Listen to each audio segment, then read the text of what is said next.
Denme un segundo, ¿eh? Sí.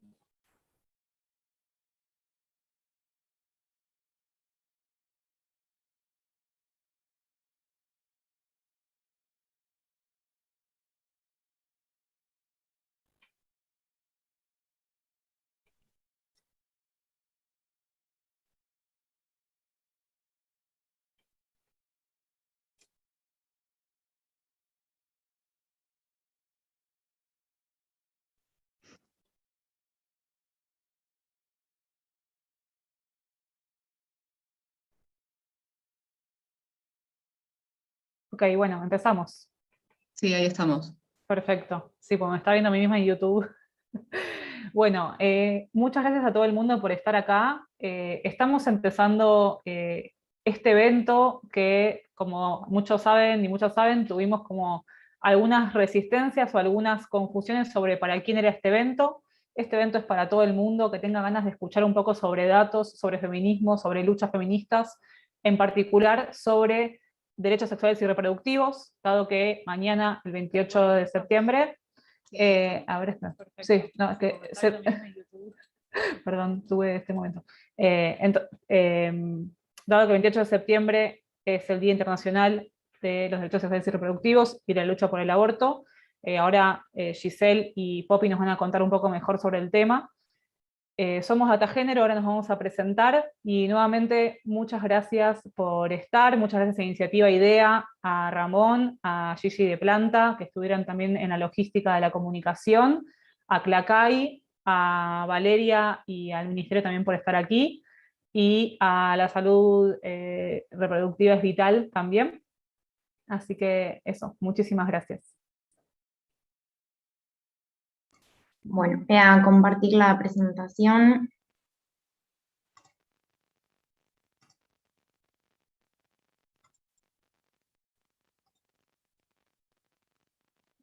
Ahí estamos. Ahí se ve bien. Sí, Asumo que sí. sí. Bueno, para empezar voy a presentarme a mí y voy a hablar un poquito de qué se trata Datagénero. Como decía Ivy, soy Giselle Arena, de formación licenciada en Ciencia Política y maestranda en Políticas Públicas y Desarrollo de la Universidad de San Martín. Tengo el enorme placer y orgullo de trabajar en la Dirección Nacional de Salud Sexual y Reproductiva del Ministerio de Salud de la Nación y estoy codirigiendo el Laboratorio Urgente de Políticas Públicas de Datagénero junto a mis compañeras Yasmín Quiroga y Carolina Glasserman Apicela.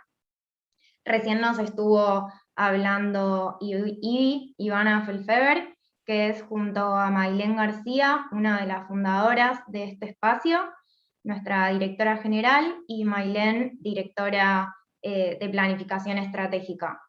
También está acá María Belén, más conocida como Poppy Markiewicz, que está colaborando con Datagénero en varios de los proyectos que venimos impulsando, especialmente en todos los que están vinculados a derechos sexuales y reproductivos.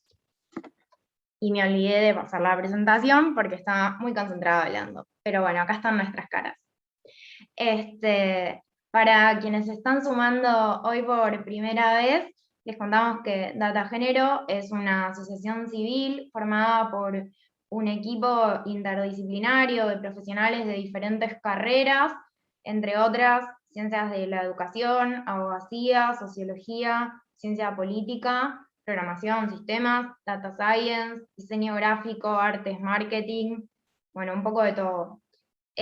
Somos un grupo de activistas, feministas, dateras, que nos reunimos hace menos de 2 años para crear un espacio inclusivo desde el cual podamos promover la transversalización de la perspectiva de género en el mundo de los datos. Datagénero es este espacio que estamos creando, desde el cual buscamos investigar, monitorear, analizar las prácticas de datos que desde diferentes ámbitos y de múltiples maneras afectan la vida de las mujeres y de las personas LGBTI+. En un contexto en el cual todavía predomina el binarismo de los datos, este modelo hegemónico que invisibiliza muchas veces a las personas con identidades de género no binarias, desde Data Género creemos que es necesario repensar cómo se trabaja en el mundo de los datos desde una perspectiva de género, transfeminista, interseccional, inclusiva y sustentable, para mejorar nuestros análisis, para contar con evidencia de calidad y generar políticas públicas que contribuyan a la igualdad de género.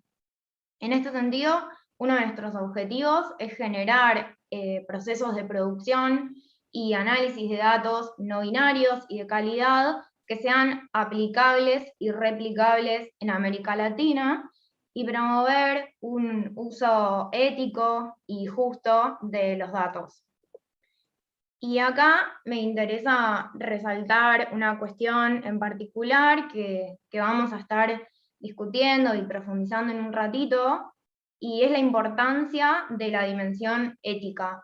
Una dimensión que para nosotras es ineludible y fundamental, y como decimos y recordamos siempre, no se trata de cualquier dato ni a cualquier costo, sino que es esencial que nos preguntemos, ¿datos para qué? Porque los datos no son objetivos, no son neutrales per se, y como dice el título que le pusimos a este evento, Datos para las luchas feministas, los datos pueden ser una herramienta que favorezca nuestras luchas y que nos sirva para garantizar y ampliar nuestros derechos, pero también pueden servirse de los datos y de la tecnología algunos grupos que se oponen a las conquistas feministas para obstaculizar, estigmatizar, excluir, criminalizar grupos generalmente minoritarios. Y esto ahora me da el pie para pasarle la palabra a Poppy, que nos va a hablar sobre por qué y para qué queremos datos sobre derechos sexuales y reproductivos con perspectiva de género. Poppy. Buenas, bienvenidos a todos. Para mí es un placer también estar acá a compartir con esta grupa hermosa. Soy Poppy, como dijo Gise, soy licenciada en Sociología y trabajo también en el Ministerio de Salud de la Nación Argentina, en la Dirección de Epidemiología e Información Estratégica. También tuve el placer, por suerte, de pasar un tiempo por la Dirección Nacional de Salud Sexual y Reproductiva. No tengo intenciones de robarles muchos minutos hablando, pero me parece importante, en realidad nos parece importante, y lo encarno yo esta vez, hablar de por qué es importante tener datos y por qué los pensamos atravesados por la perspectiva de género. En principio, fundamental, que es conocer nuestros derechos sexuales y reproductivos, es el primer paso para poder acceder a ellos y sobre todo para exigir su cumplimiento frente a los actores que son los responsables de garantizarlos.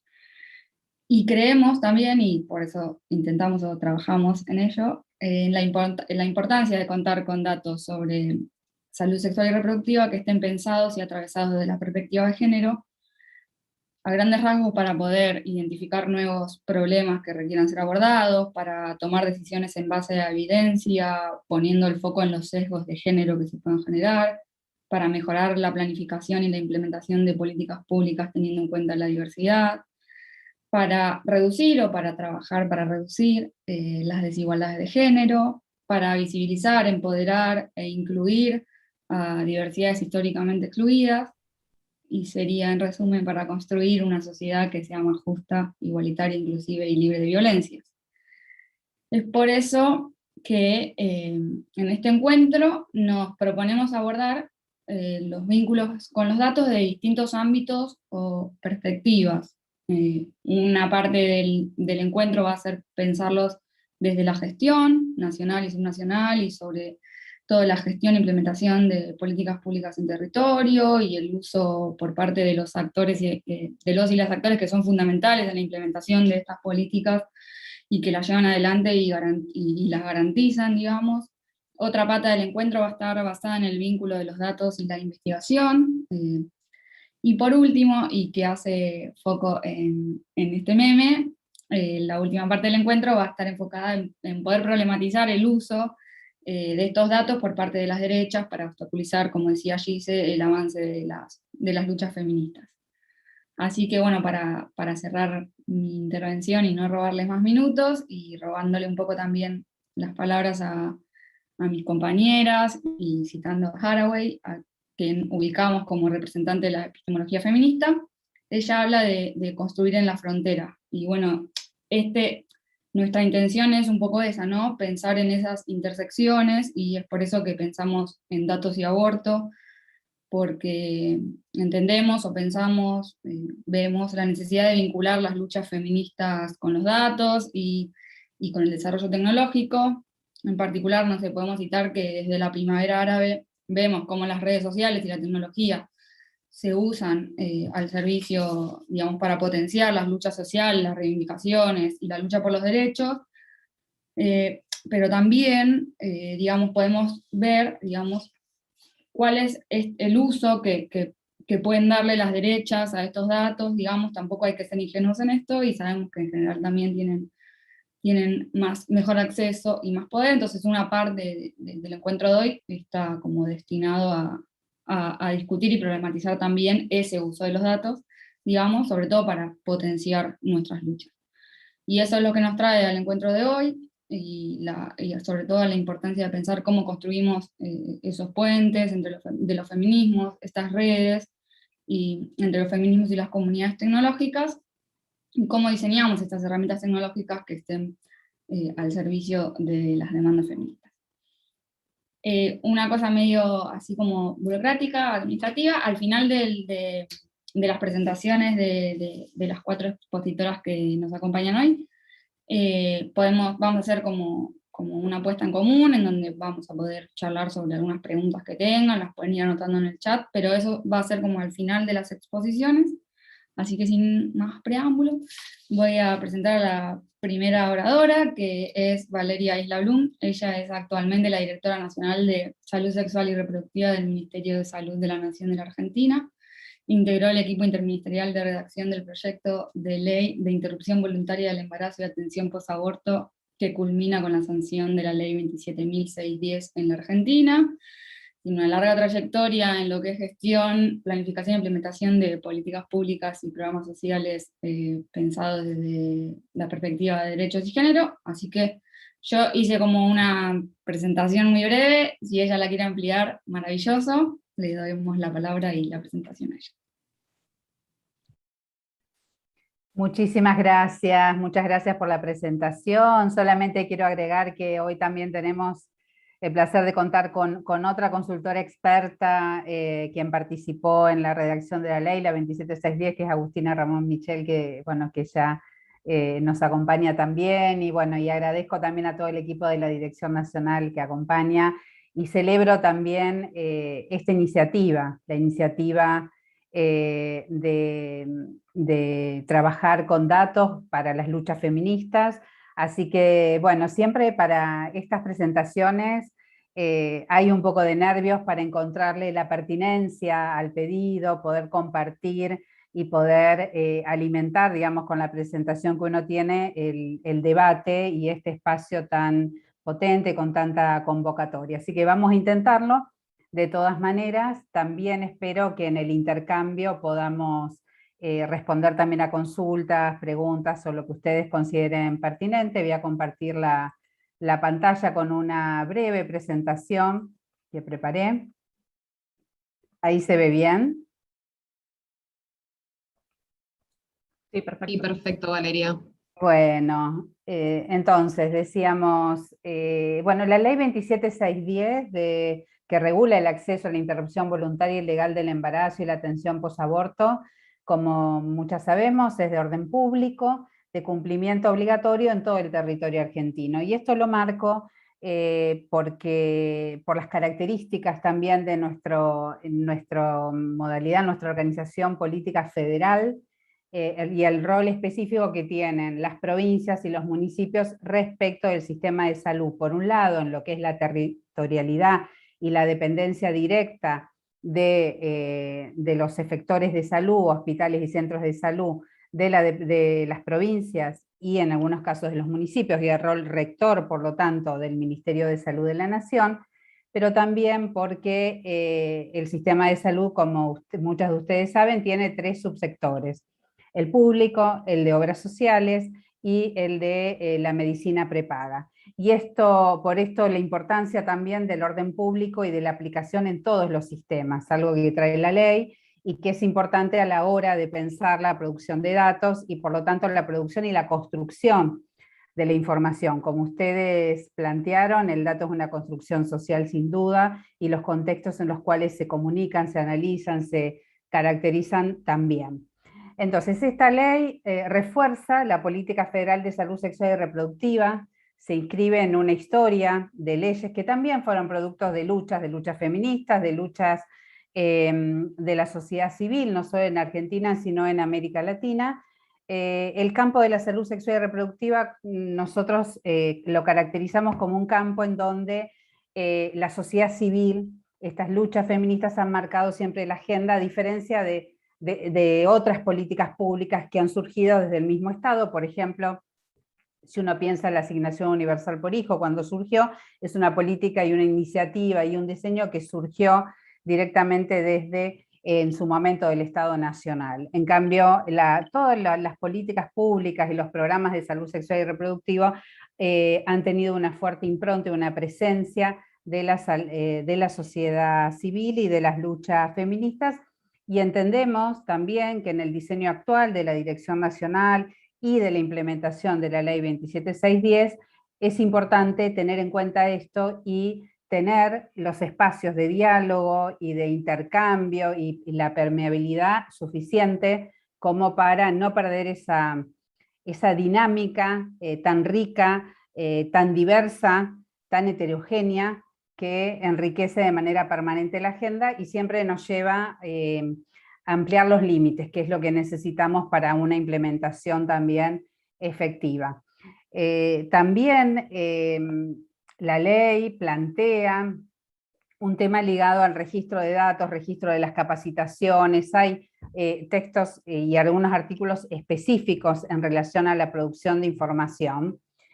Y también, bueno, tenemos la ley, a partir de la ley hace unos pocos meses, tenemos el protocolo de atención integral de personas con derecho a la interrupción voluntaria y legal del embarazo, que es una herramienta de la política sanitaria importante, y también ha fortalecido, como decíamos, el rol de rectoría del Ministerio de Salud en los 3 subsistemas. Esto, digamos, como contexto.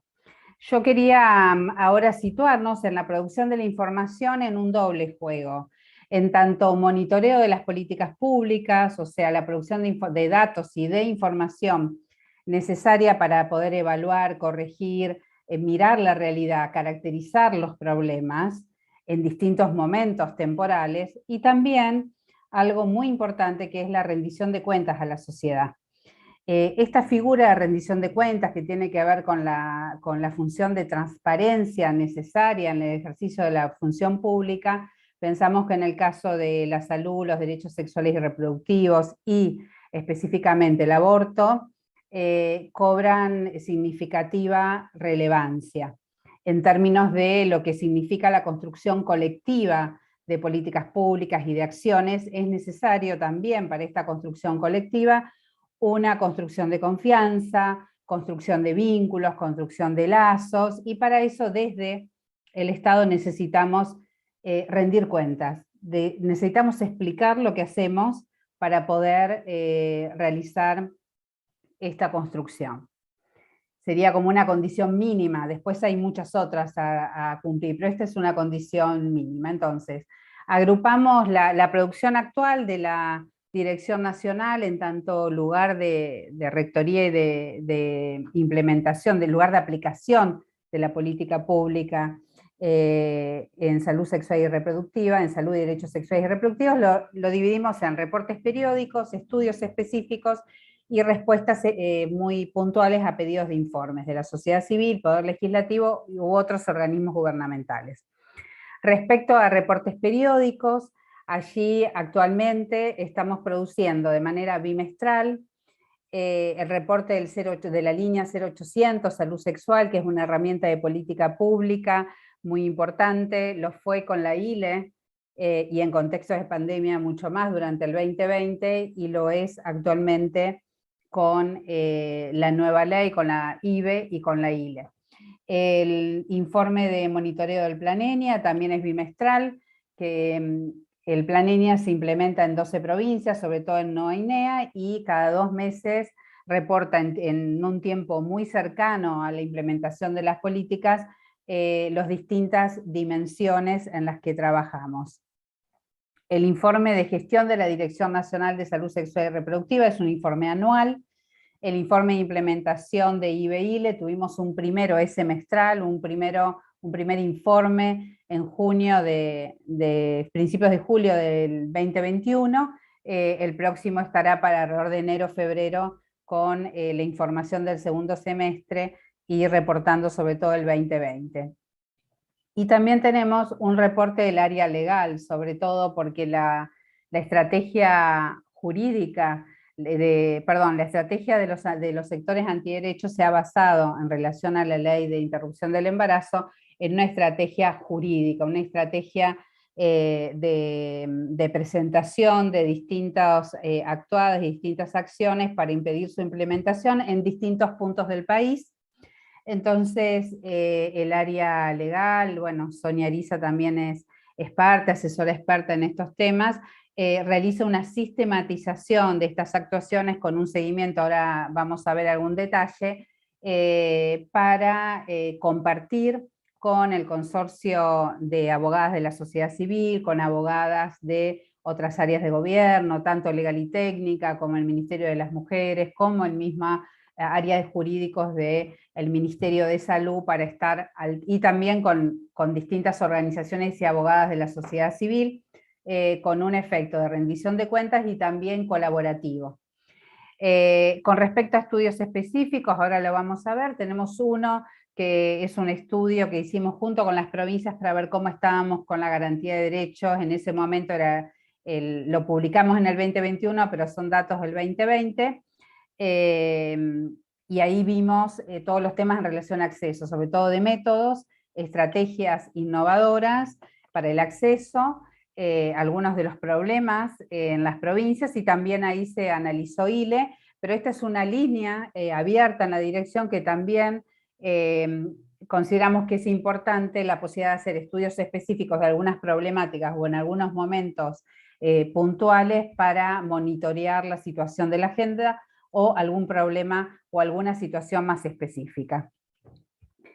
Cada uno de estos, ahora vamos a repasar muy rápidamente algunos de estos reportes con algunas consideraciones. Acá en la presentación, que entiendo que se va a compartir, están todos los links a las web, tanto del Ministerio de Salud como del Plan ENIA, que integra el Ministerio de Salud, pero tiene un apartado específico para que ustedes puedan mirar luego en detalle el análisis, y por supuesto, nos interesa que nos hagan llegar, si así lo consideran, recomendaciones, comentarios, etcétera, al mail de la dirección para poder analizarlo y, si es posible, poder implementarlos. Entonces te decía, teníamos el informe de gestión 2020, acá no sé si se ve, si no voy a ampliar un poquito.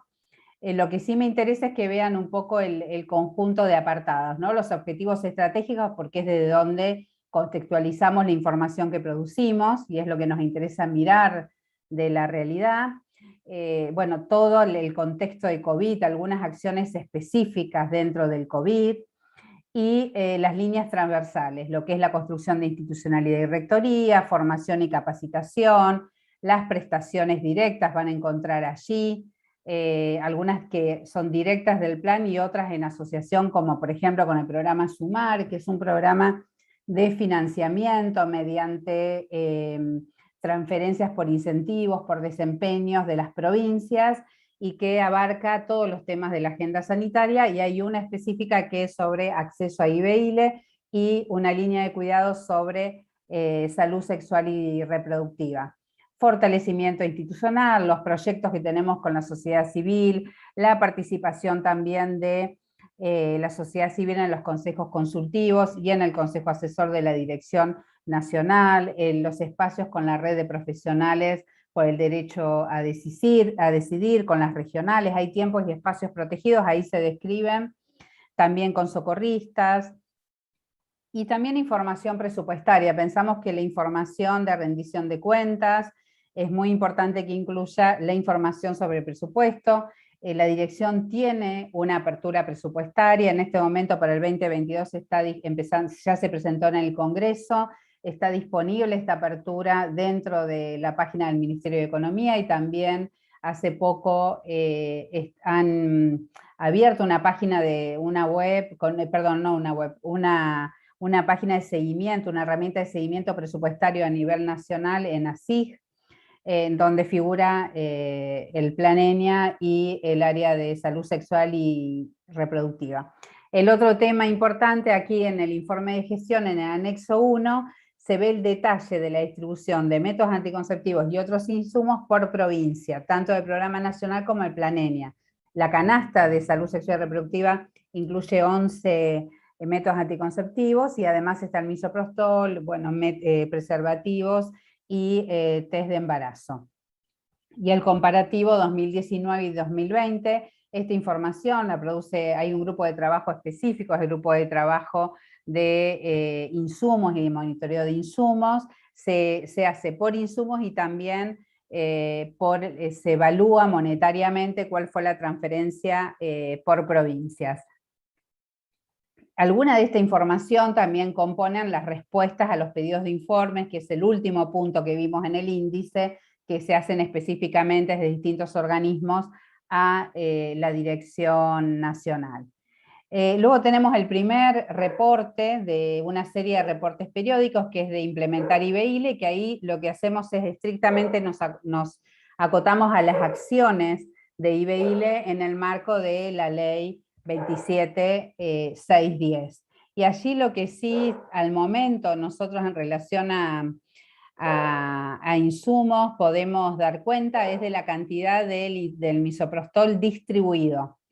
Y estamos avanzando con la cantidad de efectores que realizan la práctica. Tenemos un mapeo de efectores. A diciembre 2020 teníamos más de 950 efectores que hacían IBEILE en todo el país, y actualmente tenemos 1.150 efectores. Ha habido un aumento, pero si uno lo compara con los 5.500 centros de salud y hospitales que reciben el botiquín de salud sexual con métodos anticonceptivos, vemos que hay una brecha importante, que quizás es uno de los grandes desafíos de la implementación de la ley: aumentar los efectores, aumentar los equipos que realizan la práctica, y el otro gran desafío es construir el sistema de información federal que no sea solo sobre la distribución del insumo, sino sobre las prestaciones brindadas. Es decir, la famosa pregunta, bueno, desde que se implementó la ley, ¿dónde y cuándo, cuántas mujeres, cuántas personas con capacidad de gestar accedieron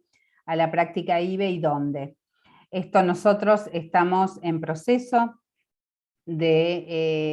piloto, ahora estamos probando el diseño de una aplicación que estamos haciendo con el apoyo del CEDES y con el apoyo de IPAS, una aplicación que se puede utilizar en el teléfono o también en computadoras, por la web directamente, para que los equipos de salud puedan registrar en forma directa las prestaciones. Acá el gran desafío, una vez que termina la prueba piloto, es construir los consensos necesarios para que este sistema sea verdaderamente federal, ya que los efectores en forma directa dependen de cada una de las provincias. Y aquí también quería hacer una reflexión con ustedes en relación a lo que planteaban al principio en la presentación de Data Género, de ¿para qué la información? Nosotros durante todo el proceso de ILE hemos tenido muchos pedidos de información para indicar en dónde se hacen los abortos, y este año también, y ahí un equilibrio a encontrar por justamente la estrategia antiderechos es cuidar a los equipos de salud que hacen la práctica. Hay provincias donde es muy importante no brindar esta información con tanto detalle, porque o son hostigados, o son muy perseguidos, digamos, por algunos sectores y organizaciones antiderechos. Entonces, durante todo este año nos hemos dado una estrategia de cuidado de los equipos que realizan la práctica, tanto a nivel técnico, institucional, político, por eso a veces no es sencillo o no es una única variable brindar información sobre dónde se hacen las interrupciones, si bien la ley dio un gran respaldo y, por ejemplo, Provincia de Buenos Aires ya está avanzando en la publicación en su web de cuáles son los efectores que la hacen y sería una meta llegar. Bueno, este es un comentario, digamos, sobre también la atención a veces que se presenta y el trabajo con algunas provincias, cuyos funcionarios responsables, no los equipos técnicos, sino los funcionarios responsables o funcionarias, no estarían todavía alineados con la garantía de derechos. Y para ir concluyendo solo y a manera de ejemplos, porque no quiero demorar más esta presentación, les quería mostrar, para que ustedes miren tranquilos, el modelo de reportes del Planenia, el anual de monitoreo y del 2020 y el trimestral. Ahora ya publicamos el segundo trimestral. El segundo, sí, perdón, es trimestral. Al principio dije bimestral, pero es trimestral. Y allí también, si lo ven, van a ver todos los dispositivos. Van a ver ESI, van a ver asesorías en salud integral, salud sexual y reproductiva, en donde el continuo de acceso a métodos también es interesante observarlo, además del acceso al aborto. Bueno, este es lo que le hablaba de las secuencias del 0800, para que se dé una idea, esta línea en 10 años tuvo 10.100 secuencias, del 2010 al 2020, y solo en el 2021 llevamos en el primer semestre 10.500, perdón, secuencias, de las cuales el 95% son consultas por IBILE.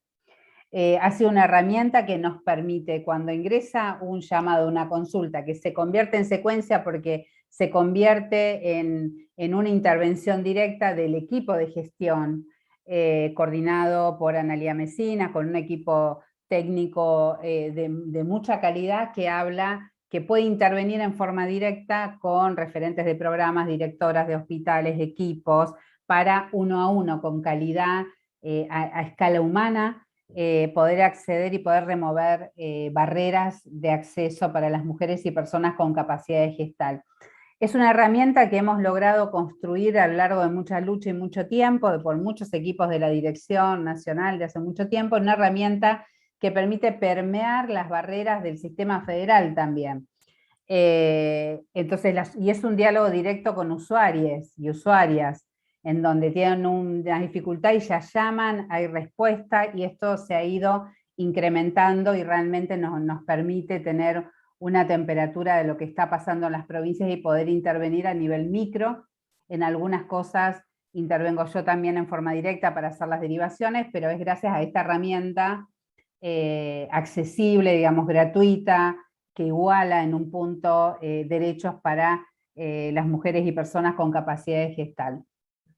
Y este es el reporte periódico que les comentaba. Fíjense que del total de causas judiciales tuvimos 36, en 10 tuvimos intervención, fueron rechazadas ya por la misma justicia 24, 3 archivadas, 11 en trámite, en la jurisdicción federal 7, en la jurisdicción provincial 29. Este dato, esta construcción y esta sistematización de información también nos permite intervenir y acompañar a los equipos de las provincias, por supuesto.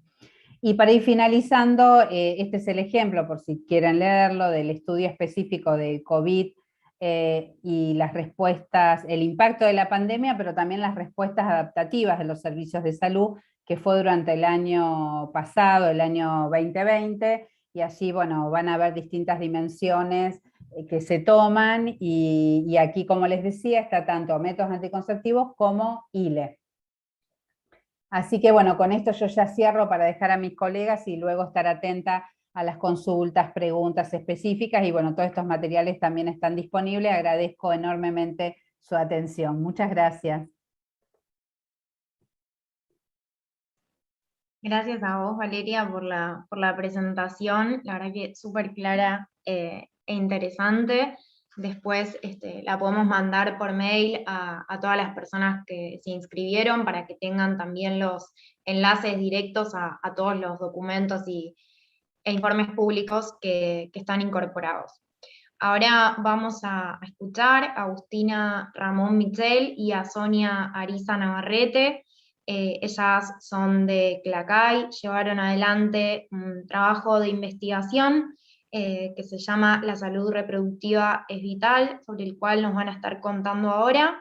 Agustina es investigadora del área de salud del Centro de Estudios de Estado y Sociedad, conocido como CEDES, y profesora de alta dedicación en la Facultad de Derecho de la Universidad de Palermo.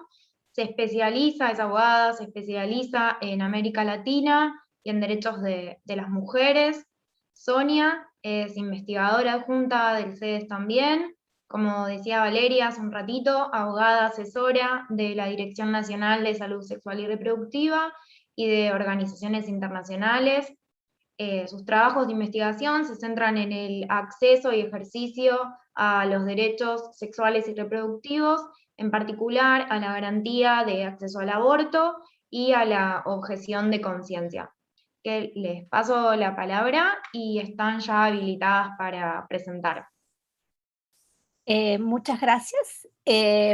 Lo que vamos a presentar ahora, Sonia va a compartir la pantalla, es un monitoreo que llevamos como en vivo durante el primer año de la pandemia, en 9 países de América Latina.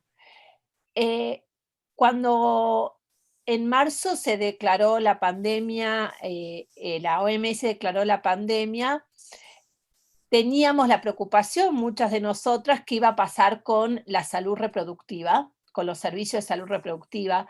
Ya había habido antecedentes de epidemias donde la salud reproductiva había sido rezagada por no entenderse su impacto incluso en la morbimortalidad, ¿no? Entonces nos pusimos a diseñar este monitoreo. Fueron 9 organizaciones que acá están mirando, 9 organizaciones de 9 países de la región, Colombia, Perú, Bolivia, Argentina, Brasil, Uruguay, Chile, Ecuador y El Salvador, nucleados en Clacay, que para quienes no saben es el consorcio que reúne a las organizaciones que trabajan en aborto en América Latina. No a todas, por supuesto, pero a un número amplísimo de organizaciones, tanto de activistas como de investigadores. La siguiente. Bueno, hiper breve, y después si alguien tiene una duda, comento más. El foco fueron los servicios esenciales de salud reproductiva. Fue clave que la Organización Mundial de la Salud declarase a la atención perinatal, a la anticoncepción y a la atención de la interrupción del embarazo como servicios esenciales, es decir, servicios esenciales de urgencia, que no podían interrumpirse durante la emergencia sanitaria generada por el brote de COVID.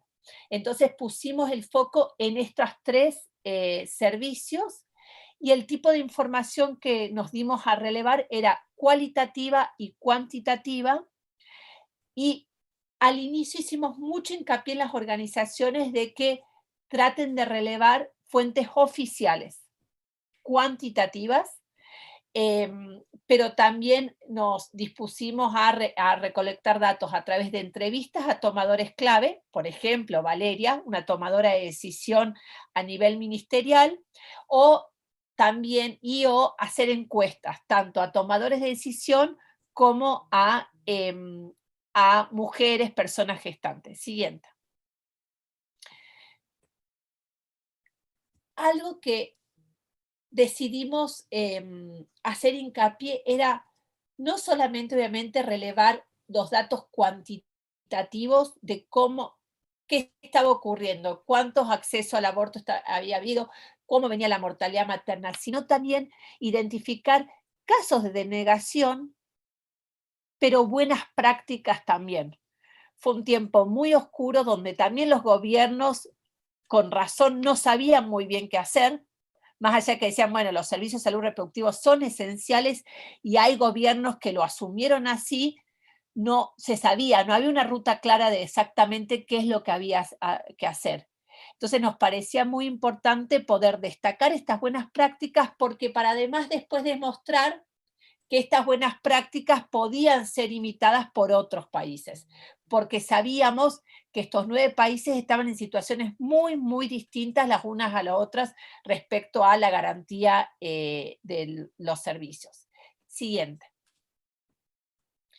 3 tipos de indicadores, ¿sí? Indicadores estructurales de proceso y resultado. Después podemos entrar más en detalle, pero esto fue la estructura que utilizamos para salir a relevar la información. ¿Qué tipo de indicadores? Estos 3, y adentro de estos 3, por supuesto, distintos, que no solamente tenían que ver con el servicio en sí mismo, por ejemplo, la atención perinatal, sino también salimos a relevar otros que podían ser un proxy de cómo estaba la situación. Por ejemplo, la atención para casos de HIV, que no era una prestación en sí misma que nosotros relevábamos, pero nos podía parecer un proxy para cómo estaba la situación. Siguiente, por favor.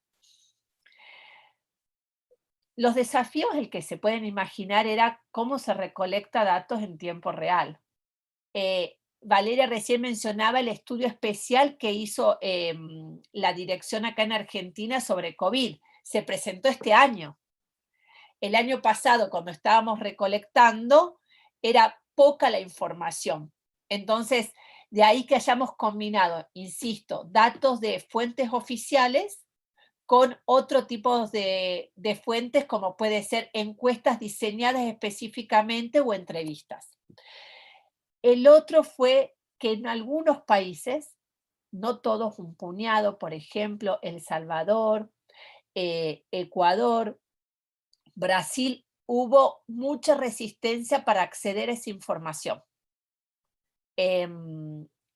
Haya o no haya leyes de acceso público, demoraban o eran renuentes a liberar la información. Y el tercer desafío, por supuesto, teníamos mucha variedad de datos y periodos de información disímiles que al momento de hacerlos comparables supuso un desafío adicional, y ahora Sonia va a mostrar algunos de esos hallazgos. Insisto, en 3 de los servicios, mortalidad materna, en 3 de mortalidad materna, de atención del parto y aborto. Bueno, muchísimas gracias. Gracias por la invitación. Es un gusto estar con ustedes y aportar desde nuestro lugar para esta producción de datos feministas y la discusión acerca de cuál es la importancia y cómo usar estos datos. Como les decía Agustina, nuestra investigación tuvo importantes desafíos, pero al final también apoyadas en las estimaciones que ya habían hecho otros estudios previos y también tomando datos de situaciones similares que se habían dado en el pasado, nos ayudaron a analizar estos datos que fuimos encontrando, como les decía, de diferentes fuentes, y poder presentarlos de una manera sistematizada. Ya les vamos a hablar un poco también de nuestra estrategia de presentación de los datos y de cómo compartimos esta información para que pudiera llegar y tener un alcance distinto, no solamente a tomadores de decisiones y a quienes habían hecho parte de esta estrategia triple que nos dimos para buscar los problemas, para buscar los datos disponibles y las buenas prácticas, sino para que tuviera un alcance también más amplio y compartir todas estas experiencias al público en general.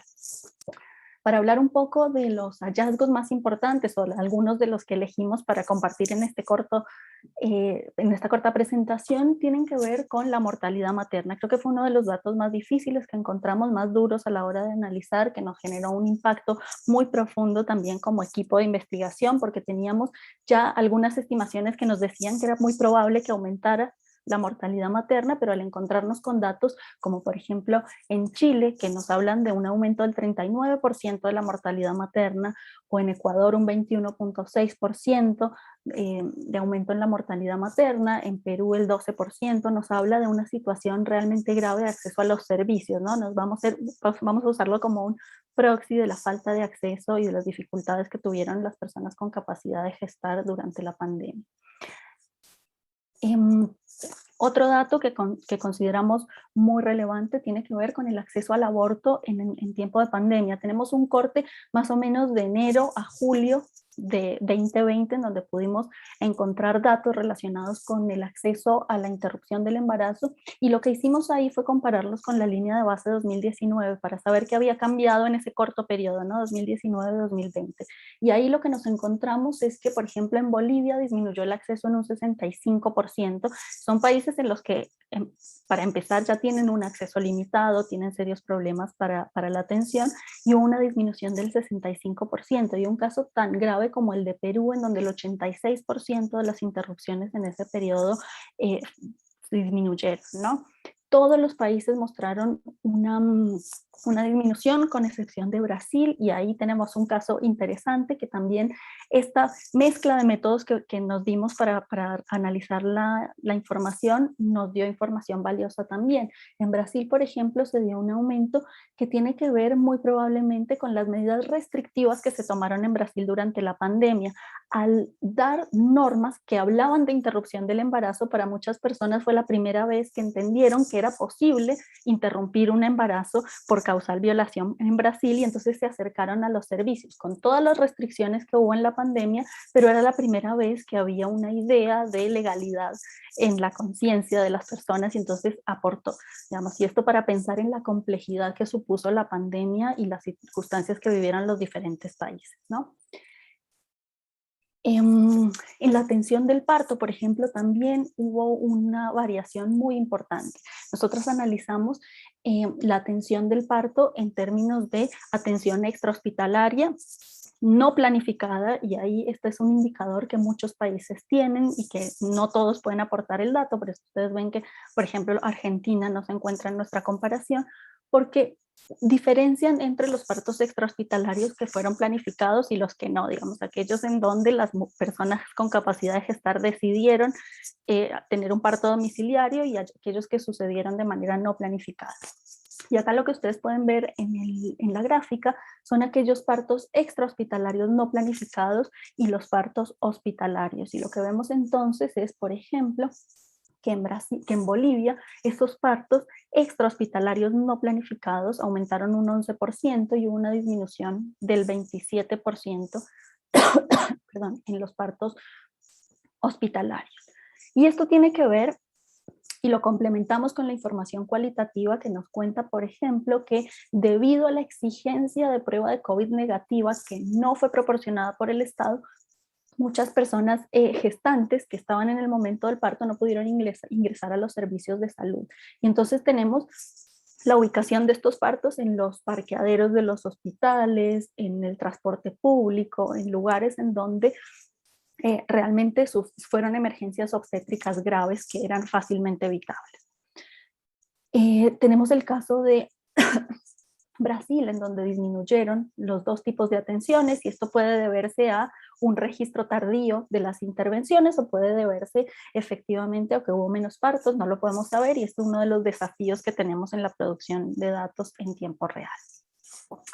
Algunos hallazgos interesantes también tienen que ver con la anticoncepción. No voy a pasar por todos los países, pero lo que vimos como una tendencia, digamos, uniforme en toda la región es que también el acceso a la anticoncepción se vio afectado por la pandemia, y tenemos dos tipos de afectaciones. Por un lado, la disminución en los insumos o en la distribución de los insumos anticonceptivos, y por otro lado, en el acceso mismo a los servicios, ¿no? Hay países en donde hubo menos insumos anticonceptivos disponibles, y en otros, incluso, aunque se compraron más insumos, la distribución fue ineficaz porque en muchos lugares con restricciones fuertes de movilidad o por la estrategia de distribución no pudieron ser entregados efectivamente a las usuarias.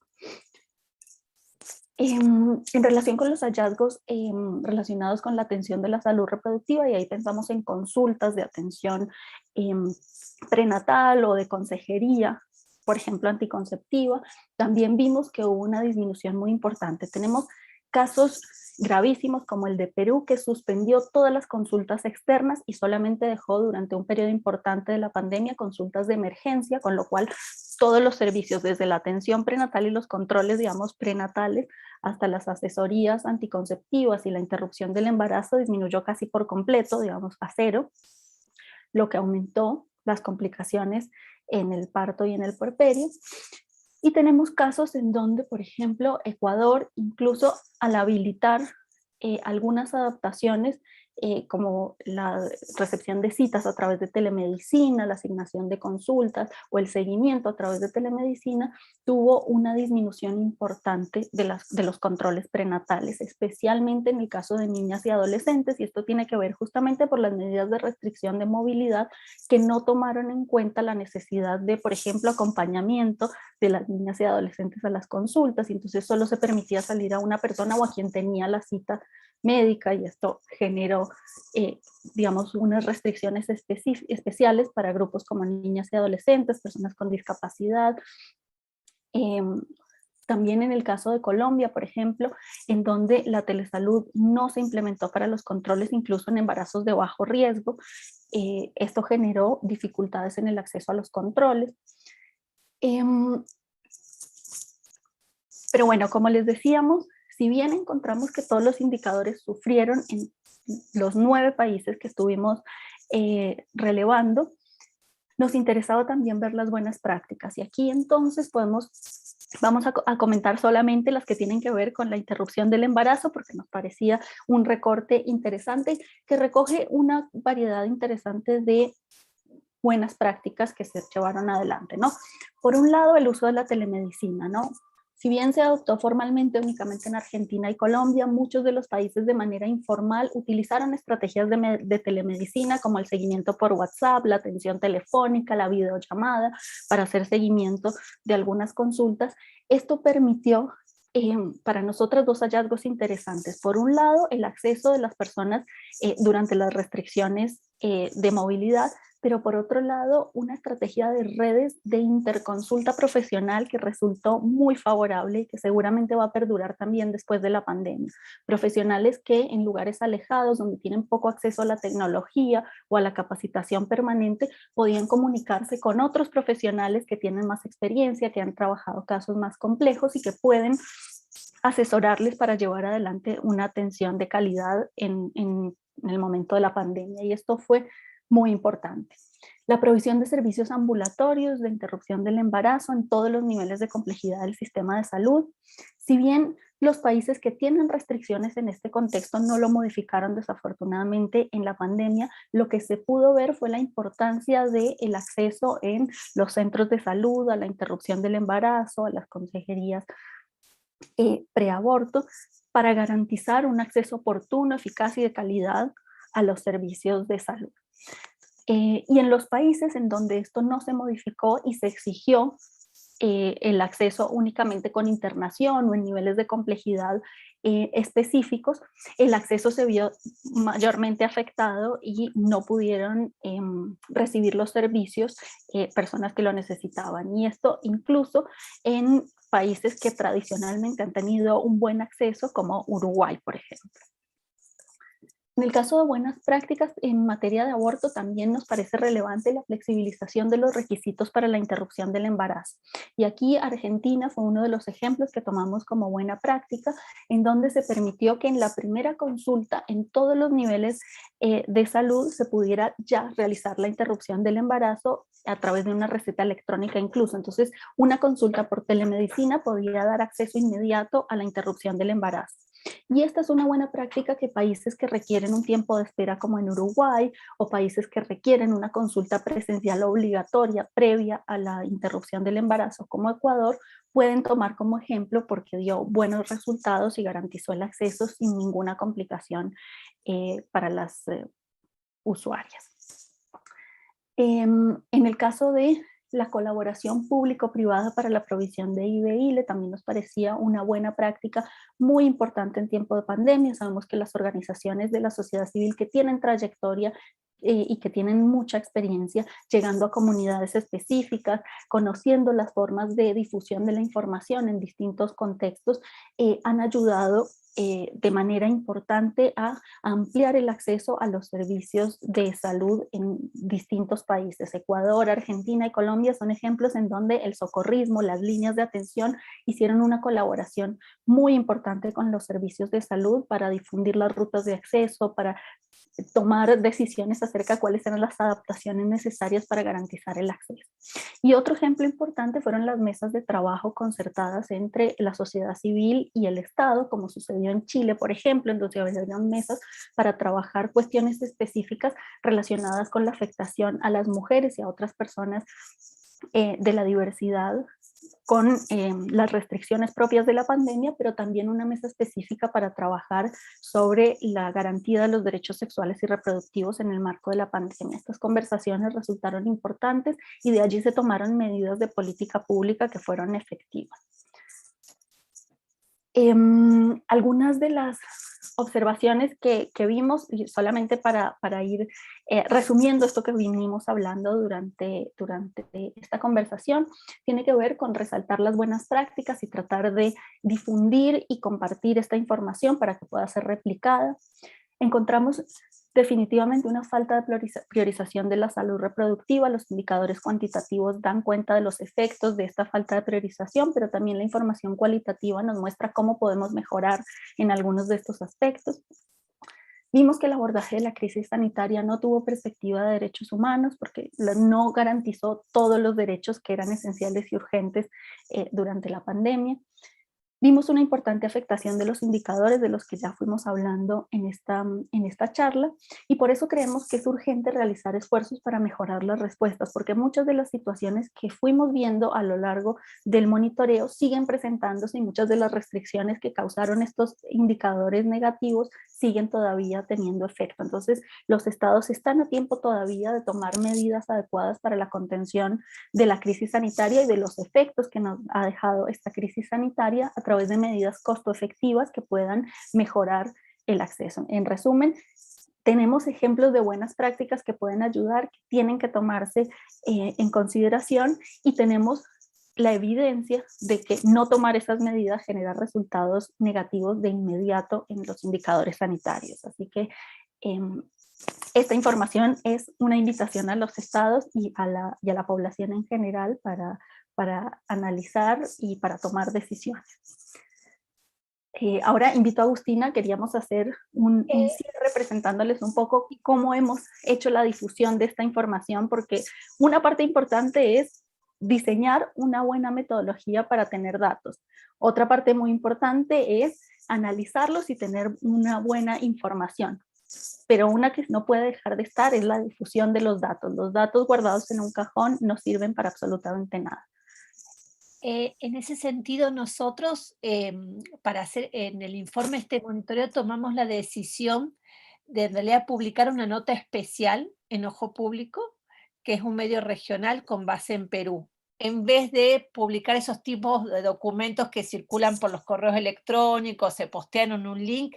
Hicimos desde el inicio, arrancamos haciendo un tipo de informe periodístico con mucha rigurosidad, pero que sea accesible también para otras personas que no sean expertas o expertos, y creo que esto es muy interesante y valioso para pensar desde la sociedad civil, que muchas veces hacemos informes que circulan endogámicamente, y lo hablo por experiencia propia, y esta vez apostamos algo distinto y creo que fue una muy buena cosa. Trabajamos a la par de una periodista, o sea, Sonia y yo y una periodista, entonces muchas cosas nosotros poníamos lleno de texto y de una forma, a veces decían, no, a ver, ¿qué quieren decir? Entonces, la verdad que fue un ejercicio súper interesante. Y acá, ustedes también están viendo lo del mapa interactivo, donde hay información puesta, pero vamos a seguir actualizando ahora porque CLACAI se alió al Guttmacher, al Instituto Guttmacher, para seguir actualizando los datos, pero también hacer estimaciones. Y quiero para cerrar decir dos cosas. Una, hay que ver si la pandemia cambió el paradigma del aborto en términos de servicios, si aparecieron nuevas modalidades de servicio de prestación que están para quedarse, y si algunos países van a tomar el liderazgo para mostrar los buenos resultados de esto. Eso en primer lugar. Y en segundo, que muchas de estas buenas prácticas y los indicadores negativos, los resultados o impacto negativo pueden volver a ocurrir con otro tipo, no hace falta una pandemia, epidemias como la H1N1, que afectaba especialmente a embarazadas. Si yo tengo ya mecanismos que funcionaron, por ejemplo, la telemedicina, la consulta, podría reducir el riesgo, pero mantener la atención. Entonces, creo que es muy importante enfatizar eso para no simplemente soltar lo que logramos estos 2 años y se acabó, sino institucionalizar algunas de estas buenas estrategias y tomar conciencia del impacto en mortalidad, en atención del embarazo, como mencionaba Sonia. Muchísimas gracias por la paciencia y por la invitación a que nos invitaron. Gracias.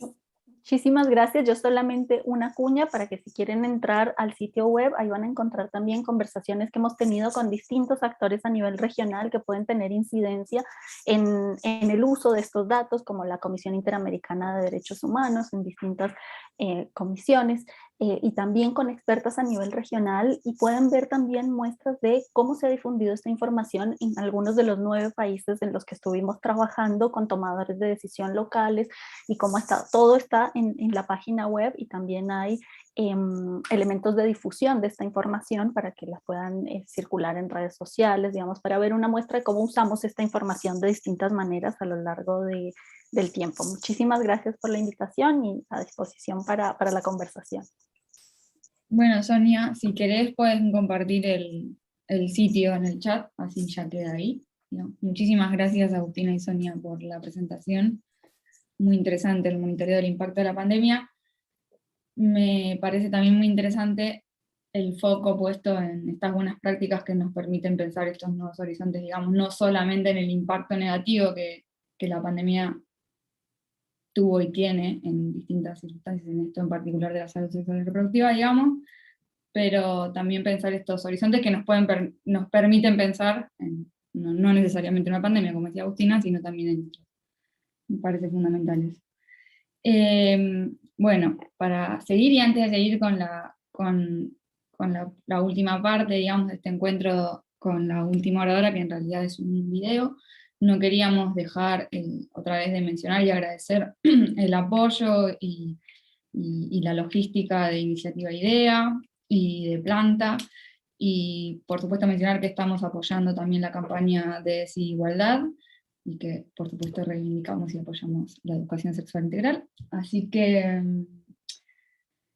por último, bueno, le vamos a pasar un video, si no entiendo mal, de la última oradora, porque la diferencia horaria es bastante, entonces nos mandó un video de su charla, que es Laura Lázaro Cabrera. Ella es Official Legal en Privacy International, se especializa en litigios por el cumplimiento de los derechos humanos, e investiga el uso opresivo de la tecnología por parte de diferentes actores, entre ellos actores gubernamentales y privados, ¿no? Esta era la parte que habíamos hablado del otro uso de los datos. Así que, no sé, Ivy, o quién para No, el video. voy yo. Lo que les voy a pedir es que me avisen cuando escuchen y se vea bien.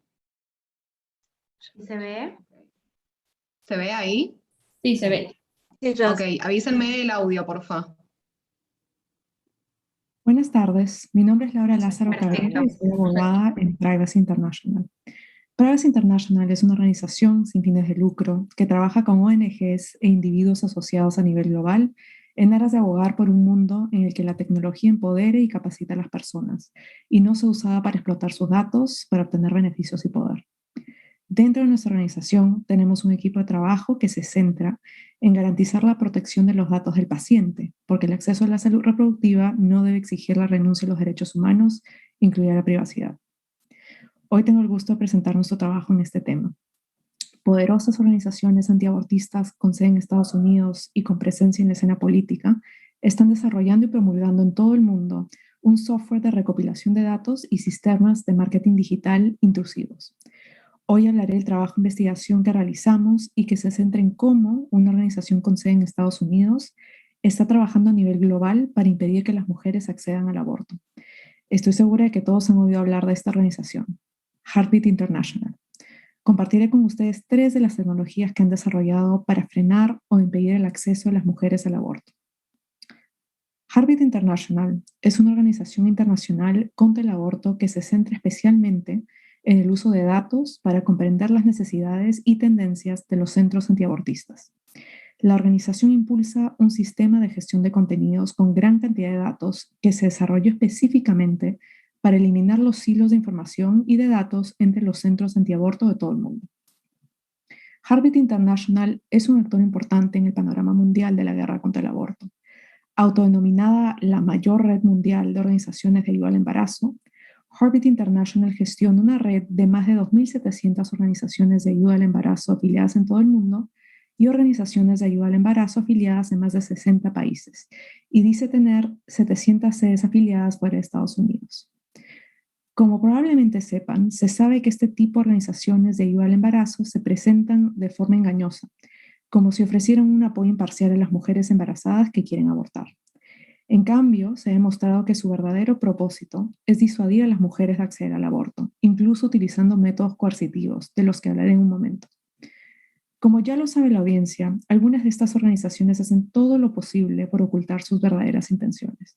Retrasan el acceso de las mujeres a un aborto hasta que haya pasado el plazo legal en el que es posible hacerlo, o utilizan otros métodos coercitivos para evitar que las mujeres busquen un aborto.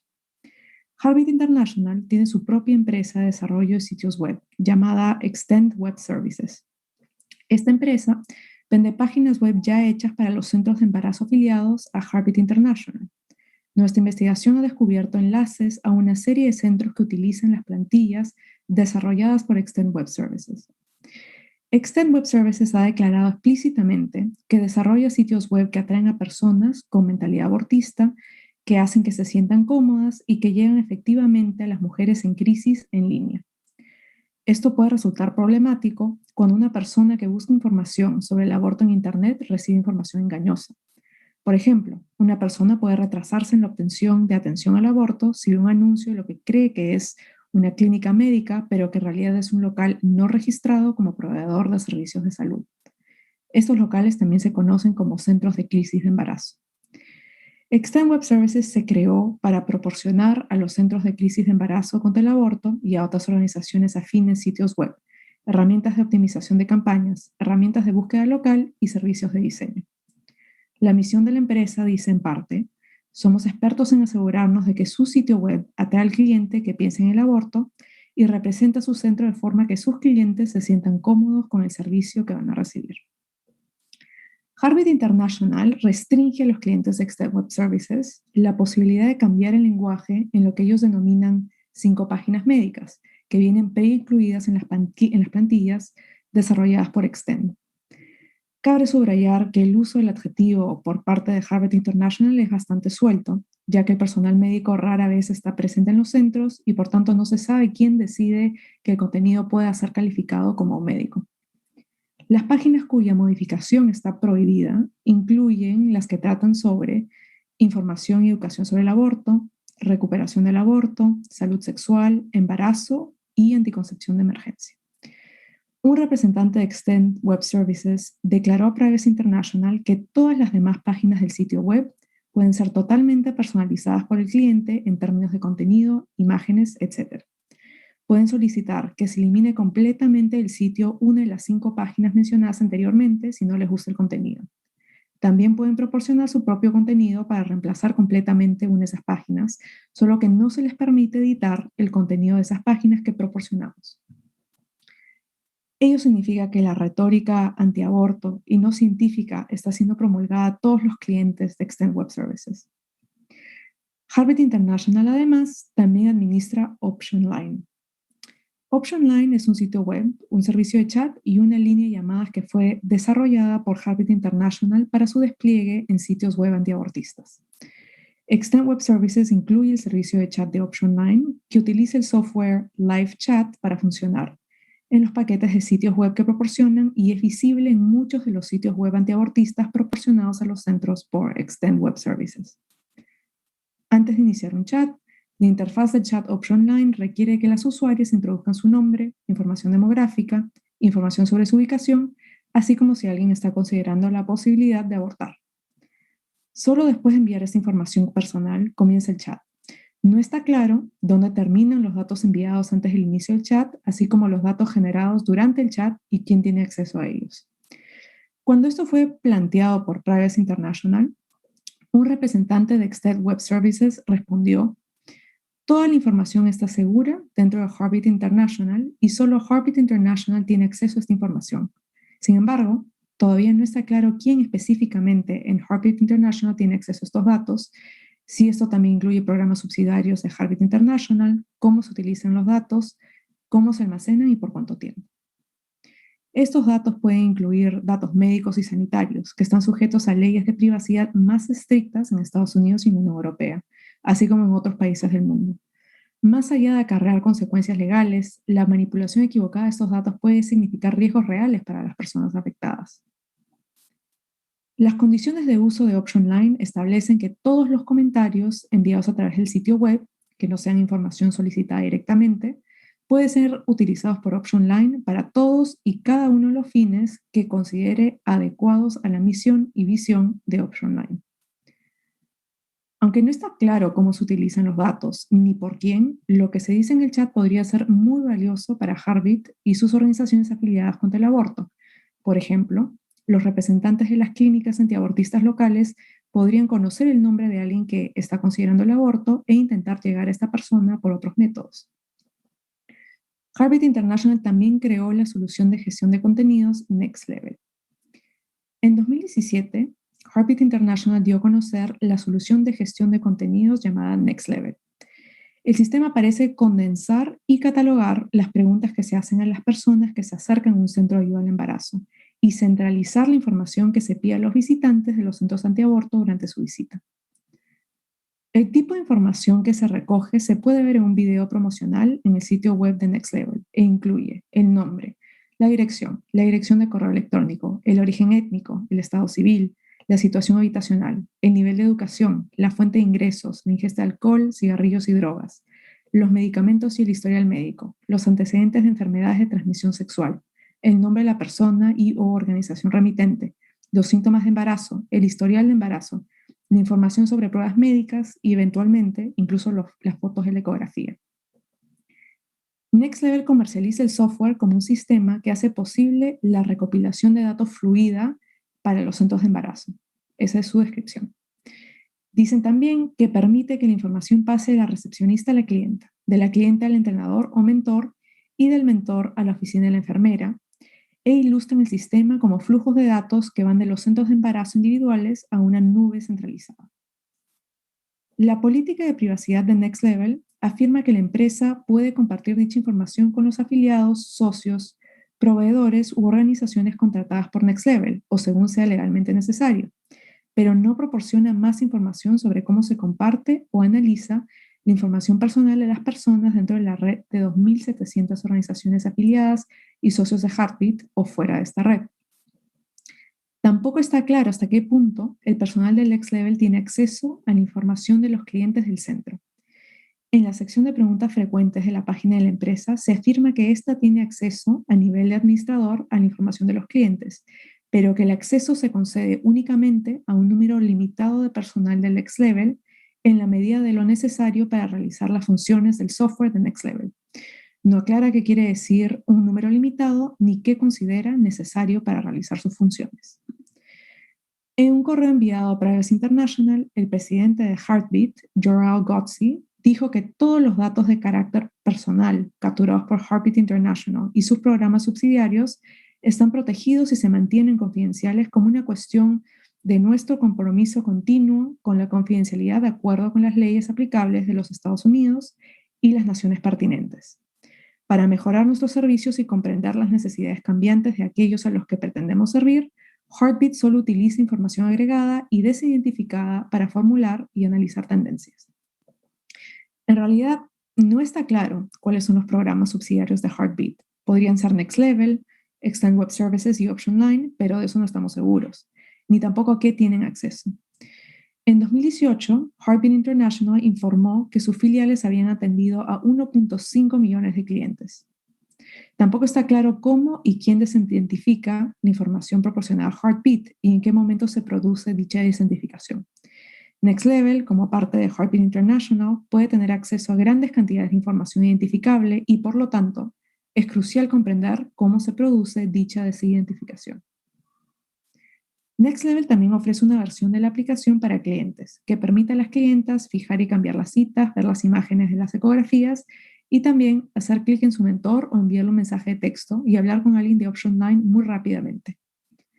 El sitio web de Next Level utiliza un lenguaje similar para promocionar la aplicación para clientes, añadiendo: envía a la casa con una aplicación que incluye todo, desde la imagen de su ecografía y el latido del corazón del bebé hasta su prueba de embarazo, y la conecta de forma vital con su organización para seguir adelante.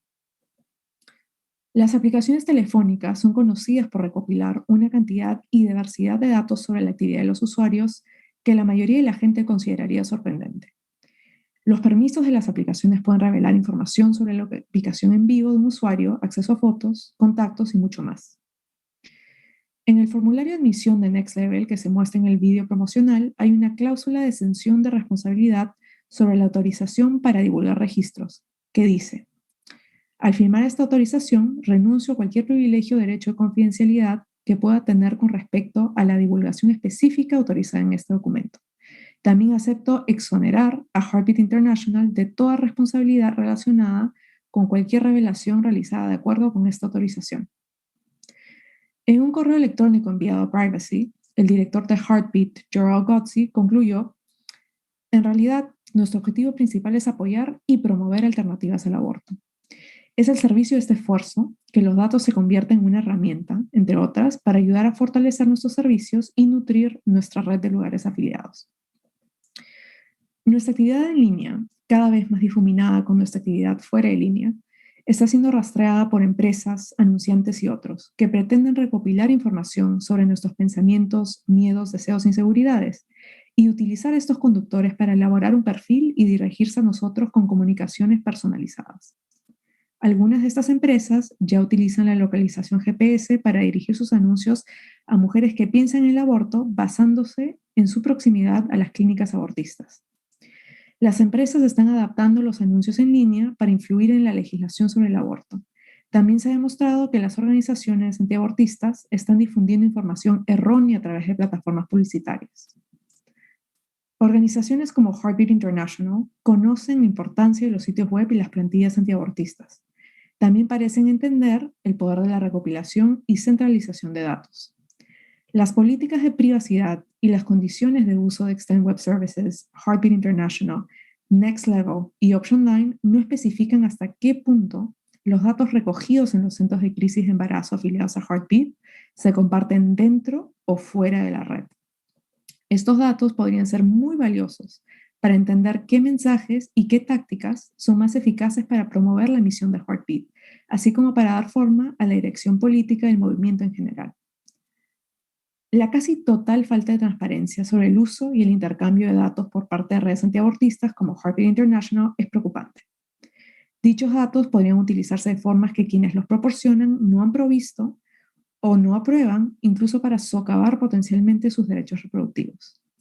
Por tanto, la privacidad y una sólida protección de los datos son cruciales en muchos sentidos para garantizar que las personas puedan ejercer sus derechos reproductivos.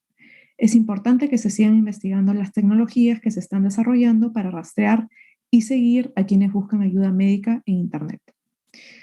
Mirando hacia adelante, lo que se necesita es averiguar en qué centro se utiliza la solución de gestión de contenidos Next Level, garantizar que las mujeres conozcan los centros de crisis para embarazos, pueden elegir dónde ir, pero no deben ser engañadas, y garantizar que las mujeres sepan que se las puede rastrear de otras maneras. Foros de redes sociales sobre el aborto, publicidad engañosa en línea y rastreo de la ubicación son algunos ejemplos. La concienciación es realmente crucial. Muchas gracias.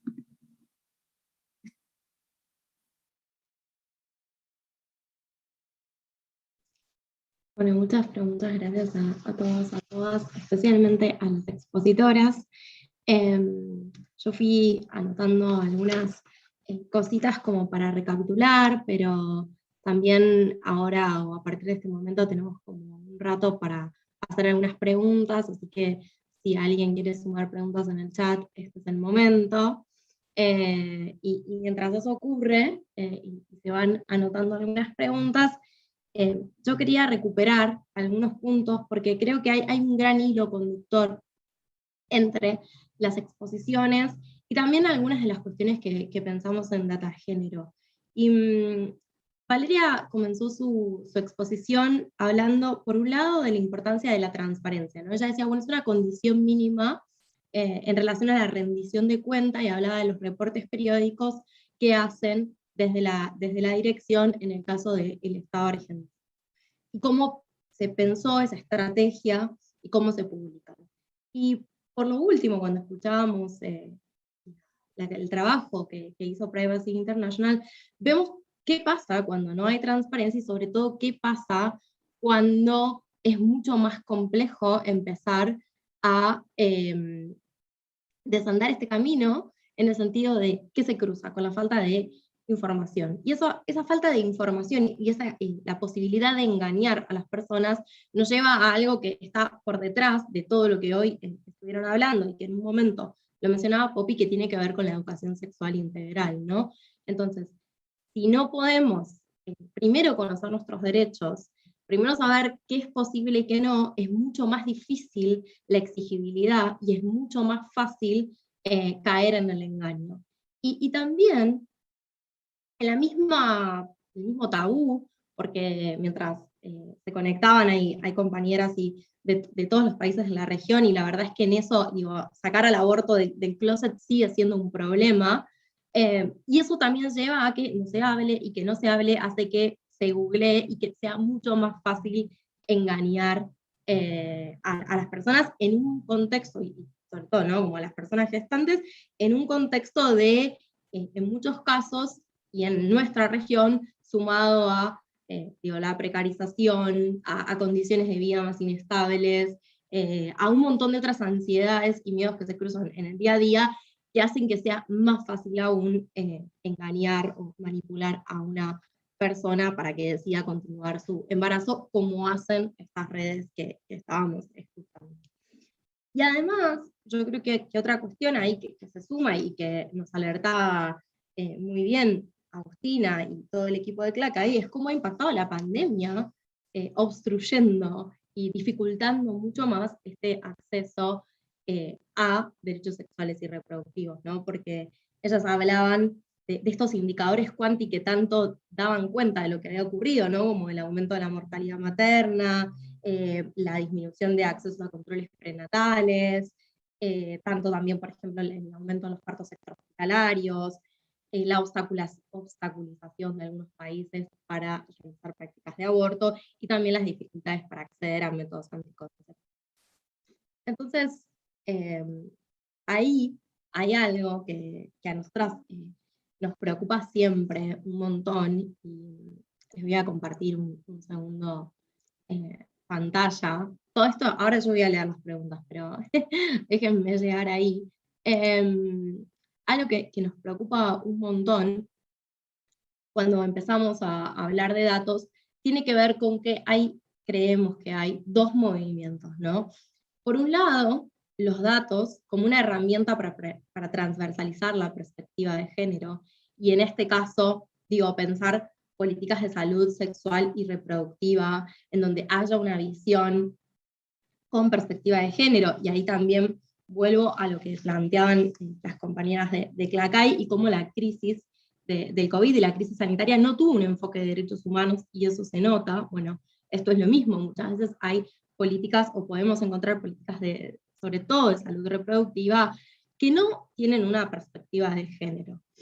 Y por otra parte, necesitamos que la perspectiva de género sea transversal al proceso de producción, recolección, análisis y publicación de los datos, ¿no? Porque si no, también corremos el riesgo de contar con indicadores que no están dando cuenta de lo complejo que es este universo. Y en eso trabajamos mucho nosotras, y por eso también pensábamos la importancia que tenía este evento para generar un contexto y un diálogo entre la necesidad de crear soluciones tecnológicas y de repensarlas en relación a los feminismos, pero concretamente vinculados a la necesidad de contar o de contrarrestar estas ofensivas que existen para que los derechos sexuales y reproductivos realmente puedan hacerse más efectivos, y contar con mejores registros por parte de los estados, ¿no? Y digo esto porque, por ejemplo, tenemos en los indicadores de mortalidad materna, o de los indicadores incluso más clásicos, una concepción súper binaria de su recolección.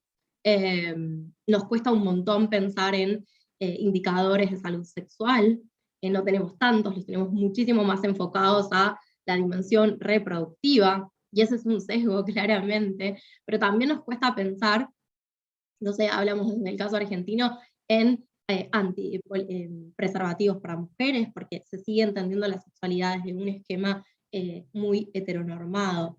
Con lo cual, acá hay una invitación a pensar y a construir en estos dos movimientos en relación a cómo los datos nos van a permitir incidir sobre la realidad, a volver efectivos los derechos, a poder contrarrestar esto, ¿no? De que los derechos siempre van a estar en lucha, y hay movimientos muy concretos y muy bien organizados en favor de obstaculizar derechos sexuales y reproductivos, pero también es muy necesario pensar los procesos y los métodos y las formas en las que recolectamos la información que luego vamos a usar. Y como broche de todo eso, y lo que de nuevo está por detrás en este movimiento, pero sobre todo cuando estamos hablando de derechos sexuales y reproductivos, es la educación, ¿no? Es el acceso a el conocimiento para. Y ese acceso a la educación y al conocimiento para es tanto para nuestros derechos sexuales y reproductivos y la vida que decidamos elegir y las formas en las que querramos vivir nuestra sexualidad, pero también para acercar estos mundos que a veces nos cuesta que dialoguen entre la tecnología, como por ejemplo esto que nos ocurre con privacy, que el informe todavía está en inglés, en nuestra realidad latinoamericana, cuánto nos cuesta que las cuestiones vinculadas a formación en tecnología o a determinados estándares de formación estén en nuestra lengua, y también en ese acercar a o vincular a los estudios o al campo de los estudios de géneros con el campo de estudios de la ciencia de datos. Así que eso es un poco lo que hacemos o intentamos generar desde Data Género, por eso Poppy también hablaba de Donna Haraway, de esa construcción en la frontera, y ahora sí, voy a mirar a ver si hay alguna pregunta. No sé, Ivy, ¿estás por ahí? ¿Hay alguna pregunta? Sí, acá Ramón Torres decía que podría ser muy interesante cruzar estos datos de disminución del acceso al aborto legal con la variación en el número de búsquedas en Internet sobre cómo abortar, por ejemplo, o el número de llamadas / contactos a las redes de información segura en los países de la región. Esto en función de la charla de Sonia y de Agustina.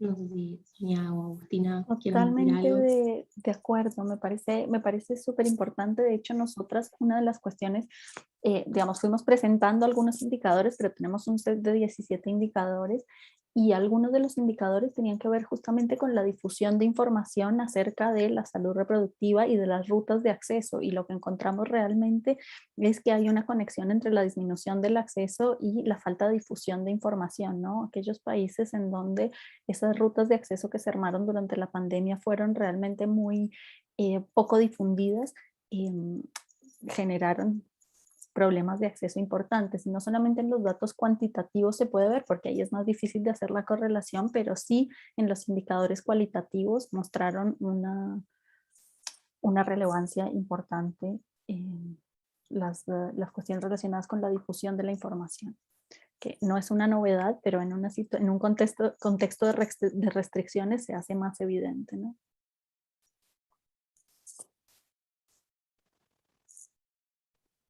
Sí, totalmente. Bueno, han estado todos muy callados, ¿no? No veo ninguna otra pregunta, así que... Acá yo copié una. Ahí la leo entonces. ¿Qué es mejor, formar militantes en temas de datos o generar espacios de diálogo entre comunidades tecnológicas y feministas? Bueno, no sé, o sea, a mí me gustaría primero que algunas de las expositoras, si tienen alguna idea en torno a, porque me parece que trabajan muy bien en el campo y conocen muy bien las demandas de los actores, ¿tienen alguna pista?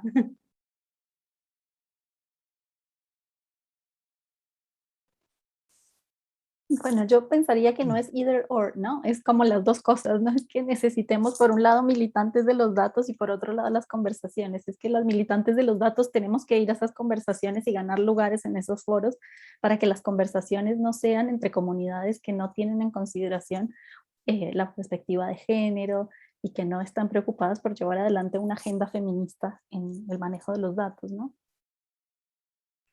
Sí, sin dudas. Incluso yo estaba pensando todo el trabajo de sistematización de datos que hacen las socorristas en Argentina. Estaba tratando de buscar el link a la página, la última publicación de los acompañamientos que hicieron a abortar a mujeres en todo el país. Lo publicaron en Instagram. Ahora busco, si quieren, si no lo pueden buscar ustedes, pero si no, ahora si encuentro el link se los paso.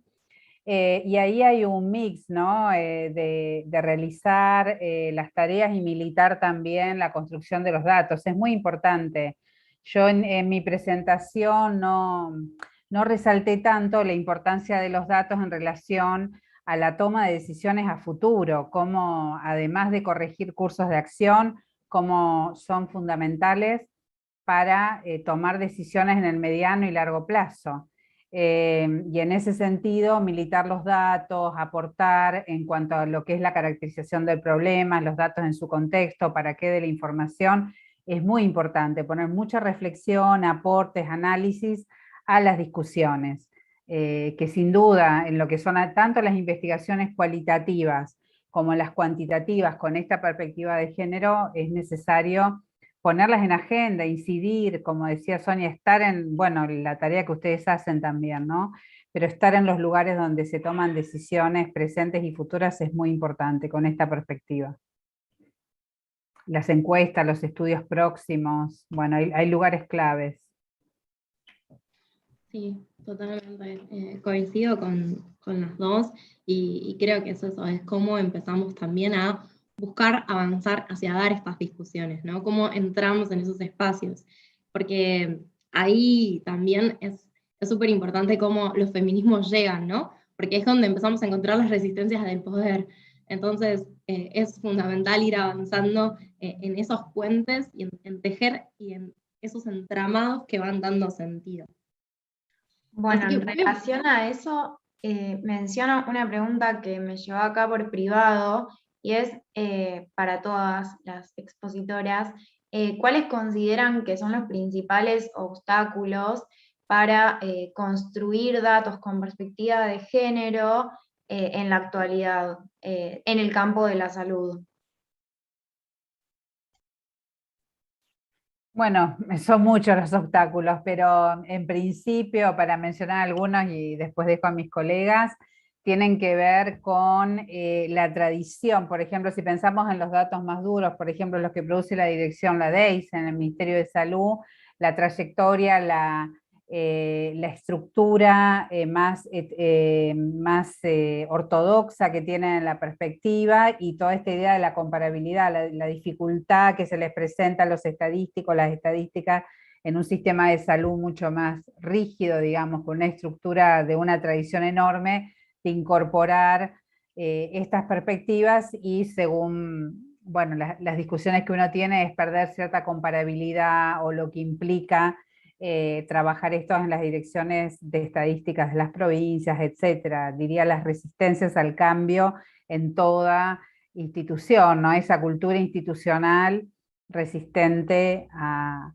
cambios, y yo creo que también personas formadas, profesionales, con esta perspectiva dentro de estas estructuras para ver alternativas que sean viables, con mucho rigor científicos a entender esto y aportar soluciones que puedan dar cuenta de una perspectiva de género, transfeminista, feminista, me parece como para reflexionar. También entiendo que algunos de estos problemas están empezando a ser pensados en el ámbito, por ejemplo, por lo menos gubernamental, por el Ministerio de Mujeres, Género y Diversidad, de cara también a los próximos censo o encuestas, digamos, el INDEC también es un lugar muy clave para esto, ¿no? Sí, creo que cuando uno mira a nivel regional se hace en algunos países todavía más difícil, en países que no tienen leyes de acceso a la información pública, en donde la transparencia todavía no es un principio que guíe la actuación del Estado, se hace todavía más complicado. Nosotras tuvimos problemas y como mencionaba Agustina en la presentación, incluso hostilidad y respuestas bastante fuertes a las investigadoras que trataban de obtener estos datos y que en algún sentido hacían también incidencia mostrando cómo la falta de la producción de datos con perspectiva de género impide hacer investigación y producir evidencia para mejorar la política pública. Entonces ahí hay estados como Ecuador o los estados de Centroamérica que participaron en donde realmente recibieron mucha hostilidad las investigadoras. Ni hablar que hay un largo camino entre la cultura institucional y también eso, ¿no? Las resistencias culturales, no solo de las instituciones, sino también de las sociedades, que hacen que sea mucho más difícil hablar, acceder a la información, poder producir. Y nada, y eso en definitiva evidencia la obstaculización de derechos. Bueno, se están soltando, porque ahora hay otra pregunta que voy a hacer.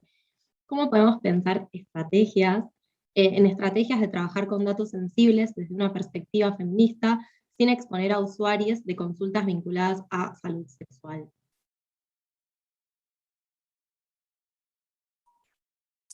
Bueno, ahí yo creo que Valeria tiene mucho más para decir, pero creo que, bueno, justamente una construcción de datos feminista tiene que tener como bandera la confidencialidad y el resguardo de la protección de quienes están usando, de quienes están permitiéndonos producir esa información y de quienes la analizan. Y bueno, ya lo mencionaba Valeria en su presentación también, de los equipos y de todas las personas que están involucradas en esos datos, ¿no? Me parece que ahí está justamente el foco. Sí, sin duda, sí, y en esa línea la confidencialidad es muy importante. Hemos tenido también todo lo que es el abordaje periodístico de los datos, de la información, y hay una tensión muy clara a veces entre salir a los medios y hacer determinadas denuncias públicas de situaciones de vulneración de derechos, cuándo hacerlo para no obstaculizar el acceso, cuándo hacerlo para preservar la identidad y el derecho a la privacidad de las usuarias, aunque sepamos que publicar determinada información puede ser beneficioso para la causa feminista, hay que tener también presente esta dimensión humana, la persona que encarna, digamos, el ejercicio de este derecho por un lado, y por otro lado, de ninguna manera obstaculizar el acceso. Nos ha pasado en casos muy concretos, sobre todo en lo que es segundo trimestre, en gestas muy avanzadas con derecho al acceso al aborto, de tener que hacer traslados de un lugar a otro, de provincias, de efectores, etcétera, y donde es muy sensible esta situación. Es muy importante que no se filtre información, que no se haga pública esta información para que las personas puedan acceder a la práctica. Esto también es importante en la lucha, en las estrategias, ponernos de acuerdo desde los distintos roles y lugares, de que ahí, ¿qué es lo que priorizamos? ¿No? ¿Qué priorizamos en qué momento? Y una información no es lo mismo plantearla cuando estamos en medio de una estrategia de acceso muy difícil.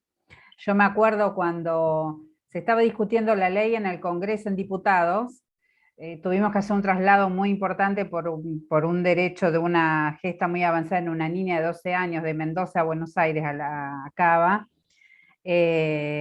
y bueno, y preservar la confidencialidad de esa información y resguardar ese dato se dio en toda una discusión, cuando por ahí dar esa información en ese momento en el debate parlamentario era importante, pero si nosotros lo hacíamos público, se hacía público, aún preservando la identidad, por supuesto, de la niña y de la persona, quizás hubiera favorecido un poco el debate, pero realmente hubiera obstaculizado terriblemente el acceso y hubiera expuesto de una manera, no solo para ese caso, sino para otros, a los equipos que estaban garantizando. Entonces ahí hay un pensamiento feminista más amplio a considerar, digamos, y poder priorizar.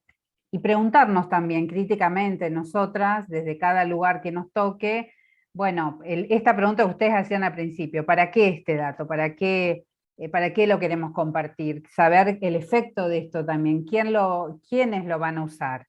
O sea, los antiderechos, otras instituciones, o no sé, hay que pensar en los efectos también en esta dinámica, ¿no? Sobre todo en este caso en particular, cuando estamos hablando de información a tiempo real.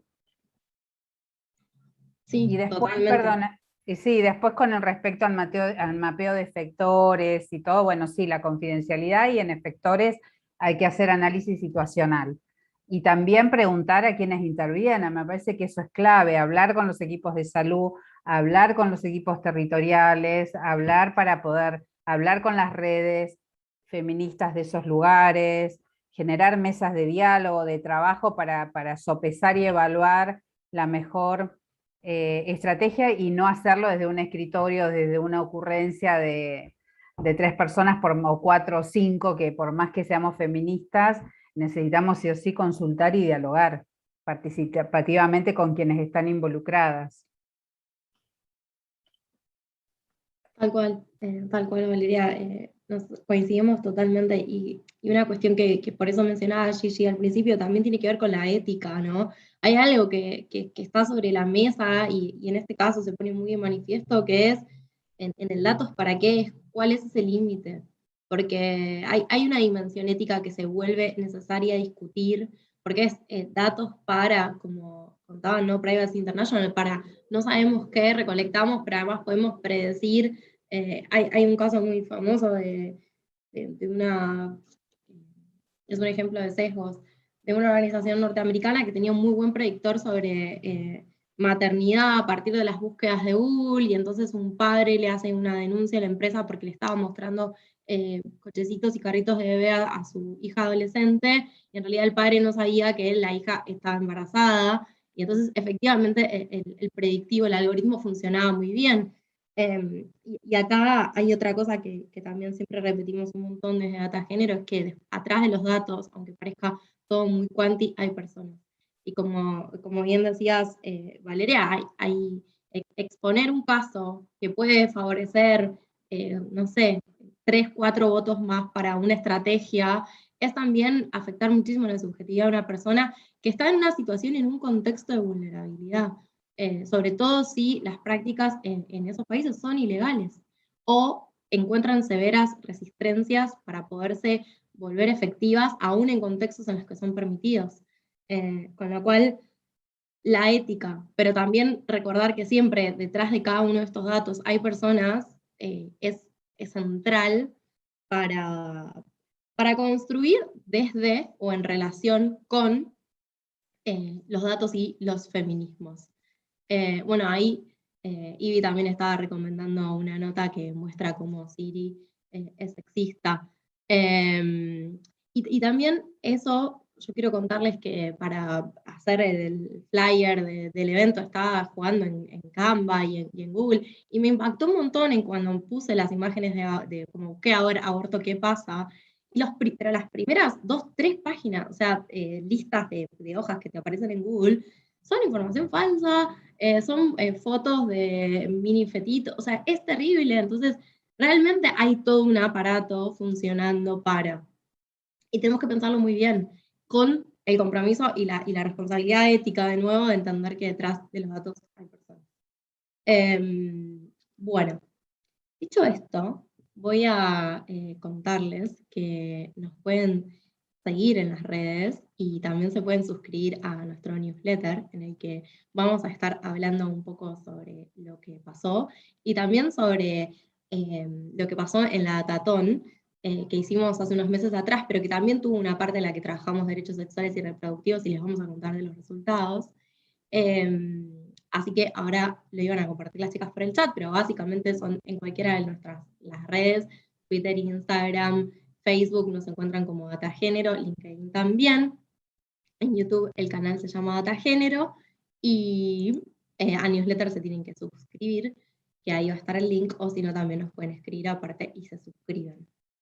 Otra cosa que iba a decir es que siempre cuando pensamos en una investigación o armamos un proyecto, buscamos colaboradoras y especialistas en esos temas, así que si hay alguien que nos está escuchando y que quiere ponerse en contacto o que piensa cómo desde un lado más técnico o desde un lado más social o más feminista, lo puede hacer y nos puede escribir, tenemos un formulario siempre ahí, y cuando vamos armando proyectos en relación, les vamos escribiendo para armar y tejer redes y equipos.